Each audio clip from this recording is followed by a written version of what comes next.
পৃথিবীতে দুটি জিনিস কিন্তু খুব দুর্লভ জিনিস। দুটি জিনিস দুর্লভ কি? পৃথিবীতে দুটি জিনিস দুর্লভ আছে, আবার দুটি জিনিস আশ্চর্য আছে। মানে আশ্চর্য অনেক কিছু আছে, দুর্লভ বস্তু অনেক আছে, কিন্তু সবথেকে মূল্যবান বস্তু দুর্লভ দুটি। দুটি কি? প্রথম নম্বর দুর্লভ বস্তু হচ্ছে কৃষ্ণ ভক্তি পাওয়া, মানে ভগবানকে পাওয়ার যে ভক্তি।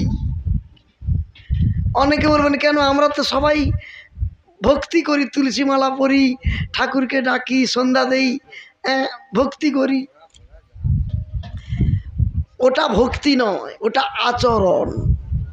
তুলসী মঞ্চে জল দেওয়া, তুলসী মালা পরা, তিলক করা, গুরুজনকে প্রণাম করা, ভগবানের সেবা দেওয়া, এটা আচরণ বিধি। আর ভক্তি যার মধ্যে আছে, আচরণ না করলেও চলবে। ভক্তিটা কিরকম? ভক্তিটা হচ্ছে প্রীতি, ভালোবাসা। ভক্তি আপনার মধ্যে আছে, জানবো কি করে? এগুলো জানার উপায় আছে। কিরকম? যখন আপনি যে কোনো বস্তু খেতে বসেছেন, যদি এই রকম করে খান, তখনই বুঝতে হবে যে আপনি ভগবানকে অত্যন্ত ভালোবাসেন, ভক্তি করেন, আপনি তাকে দিয়ে খাচ্ছেন। আর যারা দেখবেন এরকম করে খায় না, দুয়ার সঙ্গে সঙ্গে আরম্ভ করে, তার মানে বুঝতে হবে ও মৌখিক ভক্তি শিখেছে, ভেতর থেকে গোবিন্দকে পাওয়ার ভক্তি নেই। এত সহজ জিনিস নয়। শুনুন, আমাকে একজন প্রশ্ন করেছিলেন যে প্রাণকৃষ্ণবাবু, আপনি এত জায়গায় গান গাইছেন, ঘুরছেন, একটা ছোট্ট কথা কি, আচ্ছা ভক্তিটা কি করে আসবে বলুন তো? মানে ভক্তিটা, আমি বললাম দেখো ভাই, ভক্তিটা পাওয়ার একটাই মাত্র কৌশল, সেটি হচ্ছে বাড়িতে বিগ্রহ রেখে নিত্য সেবা পূজা দেওয়া। ভালো মন্দ কিনে এনে গোবিন্দকে সেবা দেওয়া, রামচন্দ্রকে সেবা দেওয়া। ওই সেবা দিতে দিতে দিতে দিতে এমন একটা ভালোবাসা, প্রীতি জন্মাবে, ঠাকুরকে ছাড়া আপনি থাকতেই পারবেন না। সেটা সব ভাগ্যে হয় না। 1 লক্ষ মেয়ে ছেলে বা পুরুষের মধ্যে যে কোনো একজনের হয়। এই জন্য দুর্লভ বস্তু হচ্ছে ভক্তি, পাওয়া খুব কষ্টকর। আর দ্বিতীয় নম্বর দুর্লভ বস্তু হচ্ছে স্তনের দুগ্ধ, মানে মায়ের যে স্তনের দুগ্ধ, যে দুগ্ধটা খেয়ে আজকে মা বলা ডাক শিখেছি, আবার সেই মুখে যদি কেউ মাকে দুধ করে, তাহলে বলুন তো সে কি মর্যাদা রাখলো? দুর্লভ বস্তু দুটি, আর আশ্চর্য বস্তু দুটো কি কি? 1 নম্বর আশ্চর্য বস্তু হচ্ছে মৃত্যু। জমি জায়গা, গাড়ি বাড়ি, পাকা বাড়ি ভাড়ি করলো, কিন্তু বেটা ভোগ করতে পারলো না। ওই তো কয়েকদিন আগে কোথায় গান করতে গেছিলাম জানো, 35 লাখ টাকা দিয়ে একটা বাড়ি বানিয়েছে। 35 লাখ টাকা দিয়ে বাড়ি বানিয়েছে। বলে প্রাণকৃষ্ণবাবু, জীবনে আমি যে এরকম একটা বাড়ি বানাবো, তাই চিন্তা ভাবনা করেছি, ওই বাড়ির ছাদের উপরে একটা রুম বানিয়েছি। ওইখান থেকে দাঁড়িয়ে দাঁড়িয়ে আমি সব পাড়া গ্রাম দেখব, আর ওইখানে থাকবো, ঘুমাবো, যে কদিন বাঁচবো ওই 3 তলাতে থাকবো। ছেলে 1 লাখ টাকা দিয়ে পালঙ্ক কিনে দিয়েছে, সেইখানে আনন্দে যে কটা দিন বাঁচবো থাকবো। আমি ভালো এই কথা বলতে গান বাজনা করে পালিয়ে এসছি। 3 দিন পরে ফোন এসেছে, ভদ্রলোকের কি স্ট্রোক হয়ে গেছে, স্ট্রোক হয়ে মরে গেছে। মানে সে টালির ঘরে আছে, পাকা ঘরে উঠবে, মানে উঠেনি।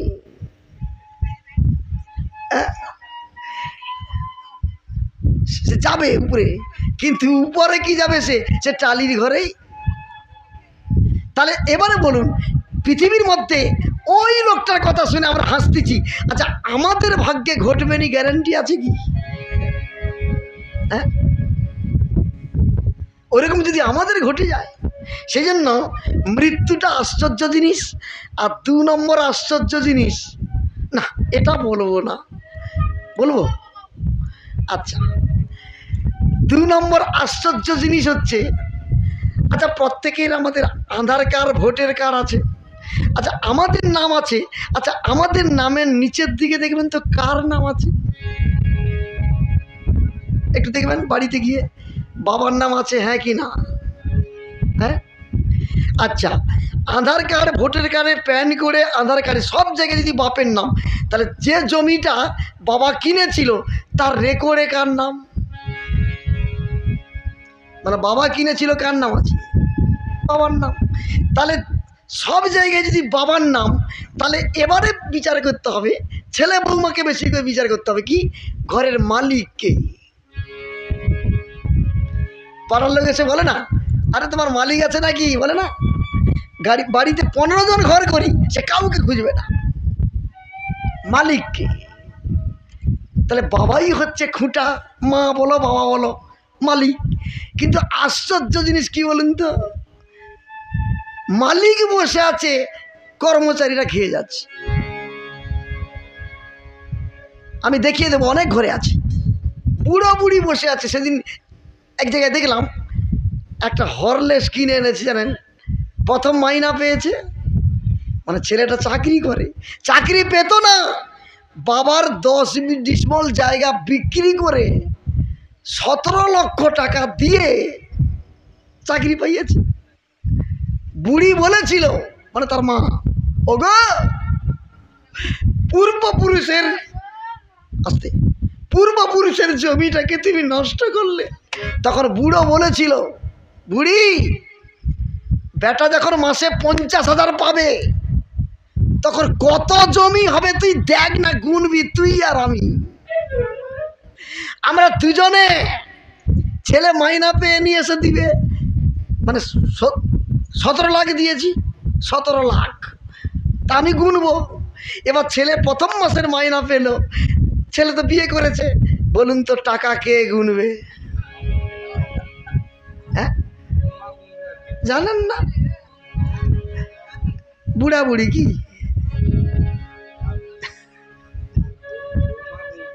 হ্যাঁ। এইবার হরলিক্স, সে এবার হরলিক্স এনেছে।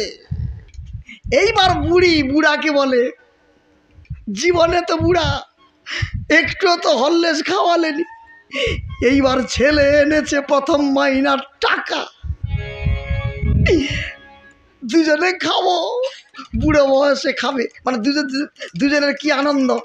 আর সে কি করেছে, বাক্সের ভিতরে যে নূতন গ্লাস ছিল, মানে আজকে দুপুরবেলা যে গ্লাসগুলো আমাদের দিয়েছিল, নতুন নতুন গ্লাস, হ্যাঁ বার করেছে।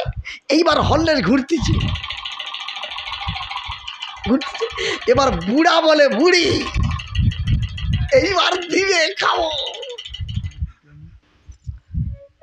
বুড়া বুড়ি চেয়েই আছে, তার দুজন ঘট ঘট করে পিয়ে দিল, তারপর ঢাকা লাগিয়ে হরলিক্স। এ বড় আশ্চর্য জিনিস, মালিককে না দিয়ে খাচ্ছে। সবাই বলুন নিতাই গৌর হরি হরি বল। ভক্তজন মণ্ডলী, 35 আর 45-এ স্ট্রোক হবে না, কি হবে?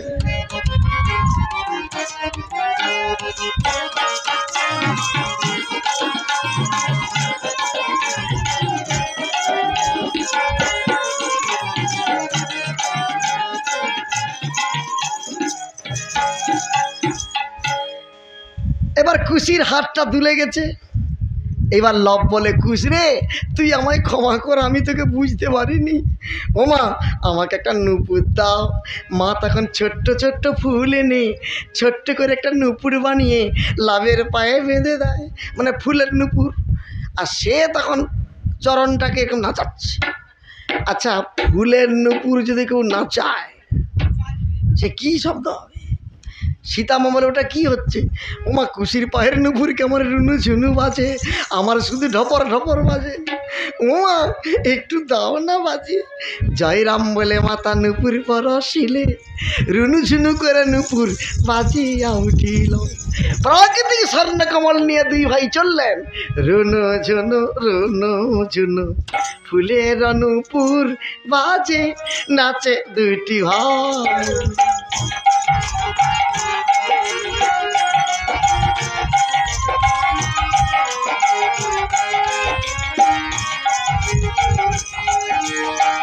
আনন্দে হয়ে অথরা মাজানা পালা কাহারা, সুন্দর মনহারা রূপের বনা। রুনু ঝুনু ফুলের নুপুর বাজে, নাচে দুটি ভাই, নাচে দুটি ভাই। রুনু ঝুনু ওই রুনু ঝুনু।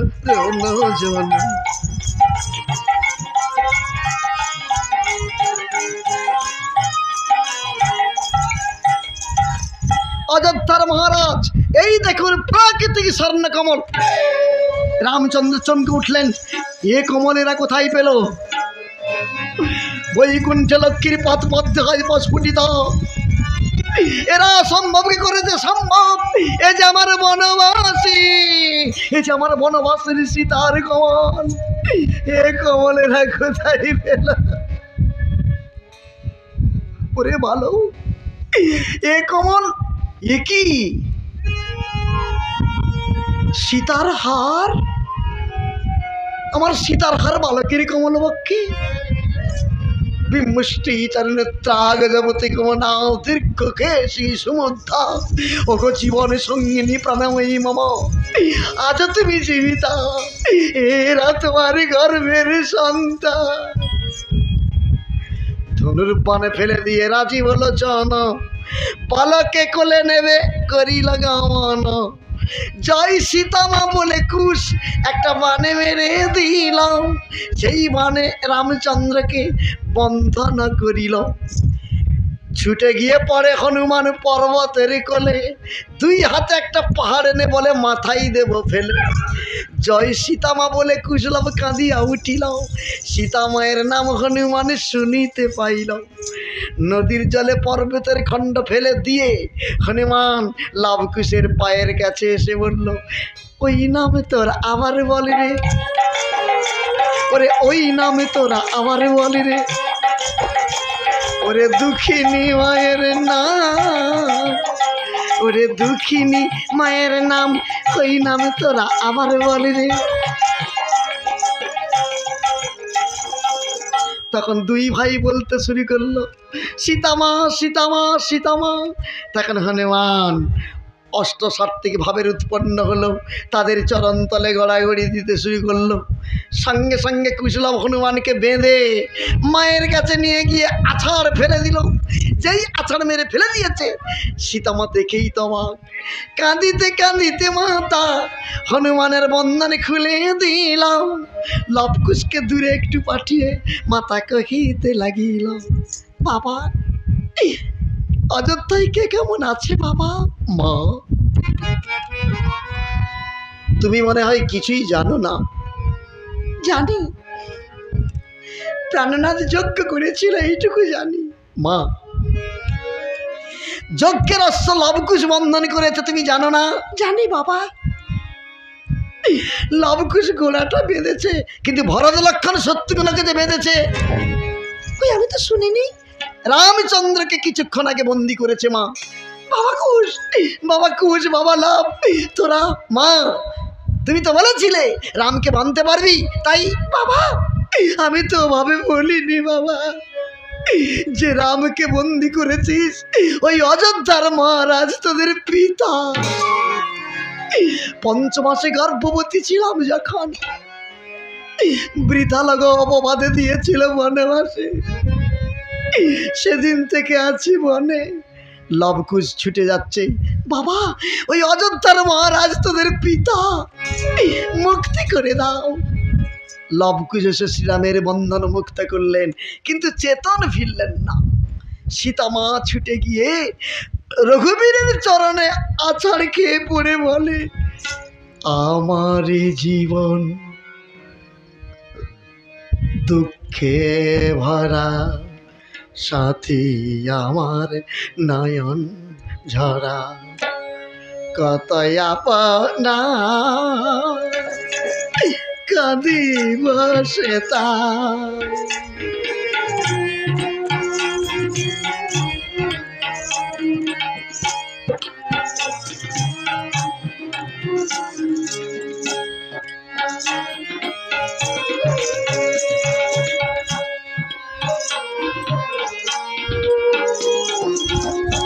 দুঃখ আমার আমি যে তার কতই আপনা, এত করি বলি তার আমায় ছাড়ে না। আমি চলি যেই পথে দুঃখ আমার সাথে সাথে, আর তো কেহ না আমার জীবন প্রাণনা।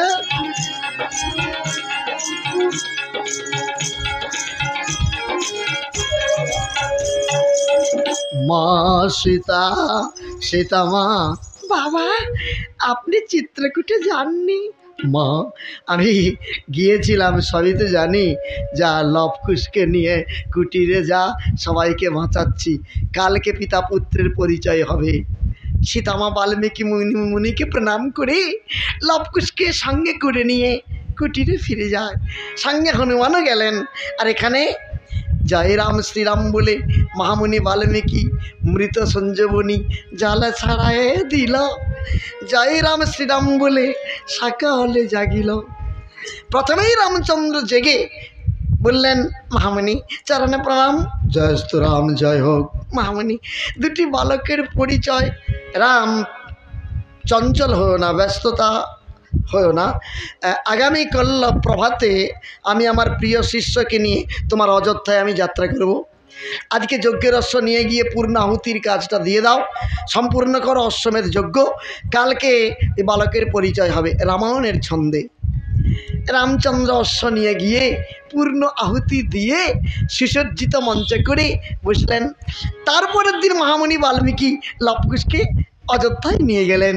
কাঁধে সেদিন বীণা ছিল, অস্ত্র ছিল না, ধনুর্বাণ ছিল না। সেখানে গিয়ে শুরু হলো দুইটি বালকের রামায়ণ।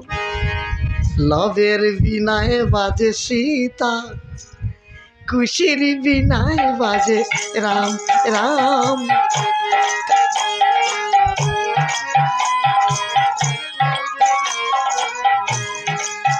সীতারাম সীতারাম সীতারাম সীতারাম সীতারাম।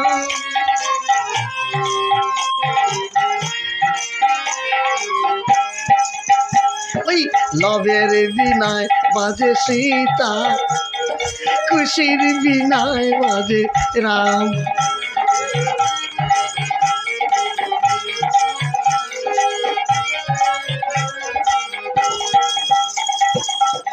বীণা বাজে সপ্ত সুরে, সরজ নদী উজানে ধরে।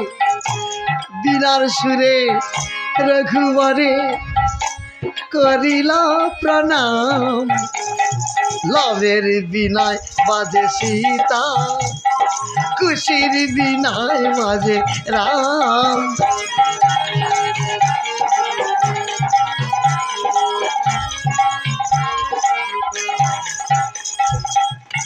আদি কাণ্ডে সূর্য বংশে রাম জন্ম হয়। অযোধ্যা কাণ্ডে রামচন্দ্র বনবাসে যায়।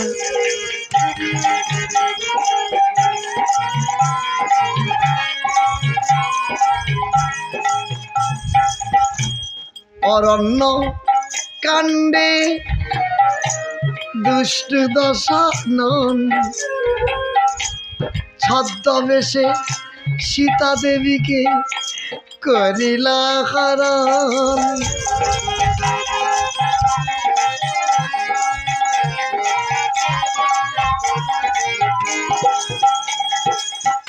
কিষ্কিন্ধা কাণ্ডে সুগৃহয় মিলন, বালি বোধে রামচন্দ্র করিলেন পণ। সুন্দর কাণ্ডে সাগর হয় বন্ধন, লঙ্কা কাণ্ডে রাম রাবণের যুদ্ধে রাবণের নিধন।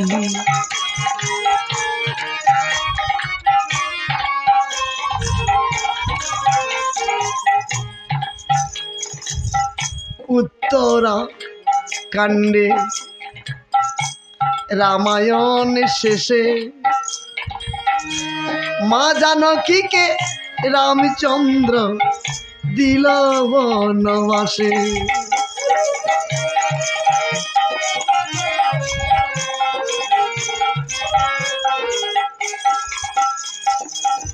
পঞ্চমাসে গর্ভবতী ছিল সীতা সতী, যুগল সন্তান প্রসব করেছে শুনিলে রঘুপতি।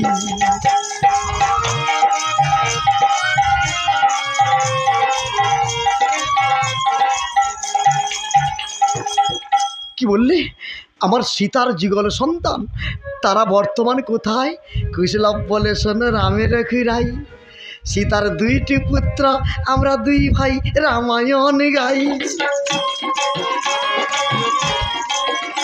সেই সীতার পুত্র আমরা দুই ভাই রামায়ণ। তোরা তোরা তোরা আমার সীতার সন্তান, তোরা রাজকুল প্রদীপ, এই সিংহাসনে তো তোদের অধিকার। আয় আমার কোলে আয়, আমাকে একটিবার পিতা বলে ডাক। কুশ বলে তোমাকে পিতা বলে ডাকবো? পিতা যদি তুমি হও রঘুমনি, বনবাসে কেন মদের জননী? পিতা যদি তুমি হও রঘুমনি।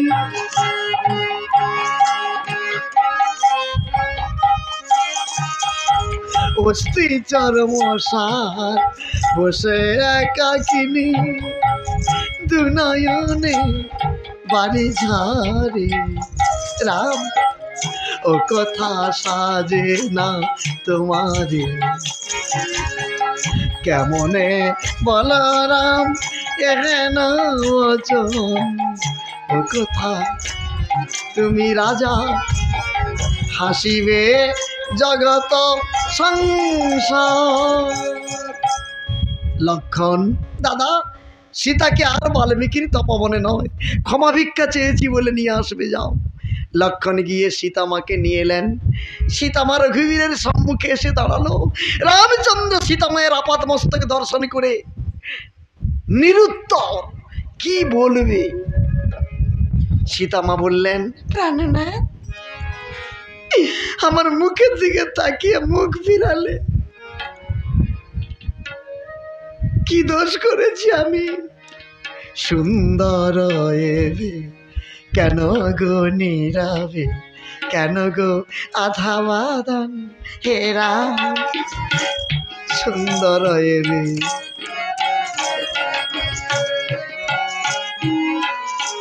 হে রাম, কতদিন পরে ফেরিলাম তোমারে, আশায় রয়েছে মন।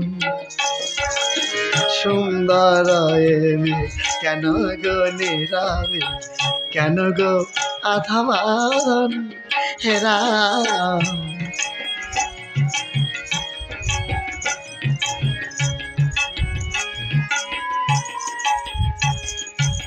কি দোষ করেছি চরণে, ভাষা নাই কেন বদনে?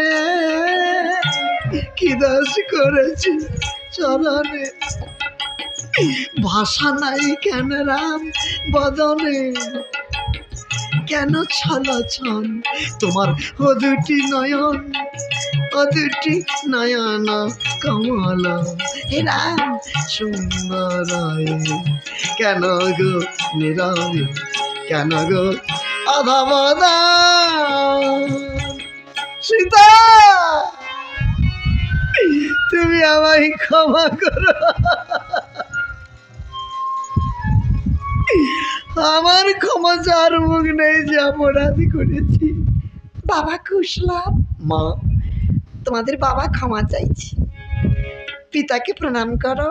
যত ঘর রাম নাই করে তোমার দুঃখ মোচন, ওই রামকে পিতা বলে করিব না সম্বোধন।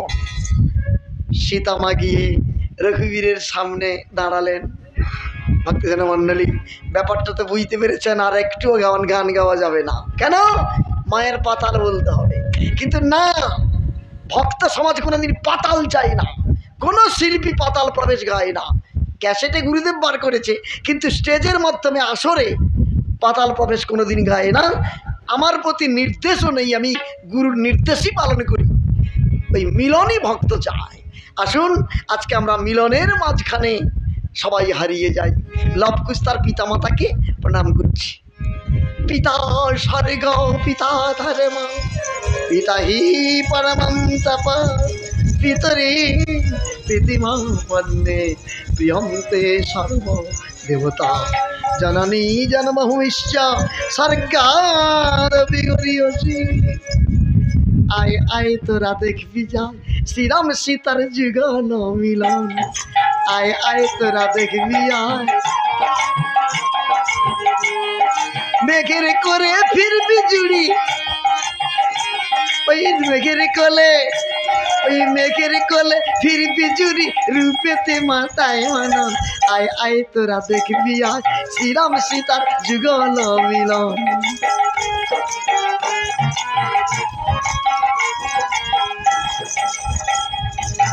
মহাকাব্য, ওই মহাকাব্য রামায়ণ অমৃতের ভাণ্ডার, মহামুনি বাল্মীকি রেখেছেন ছন্দ, আয় আয় তোরা দেখবি আর শ্রীরাম সীতার যুগল মিলন।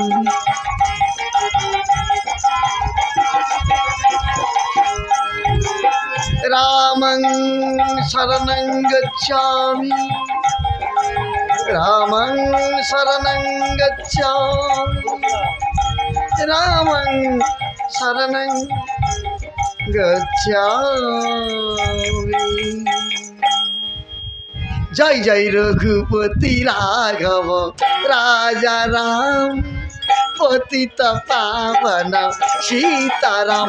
জয় জয় রঘুপতি রাঘব,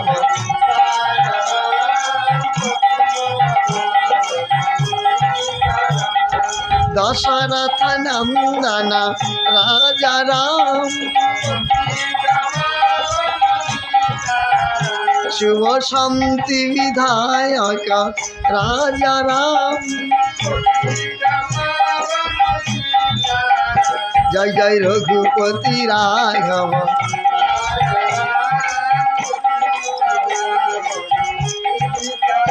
সীতারাম সীতারাম সীতারাম সীতারাম সীতারাম সীতারাম, রাজা রাম সীতারাম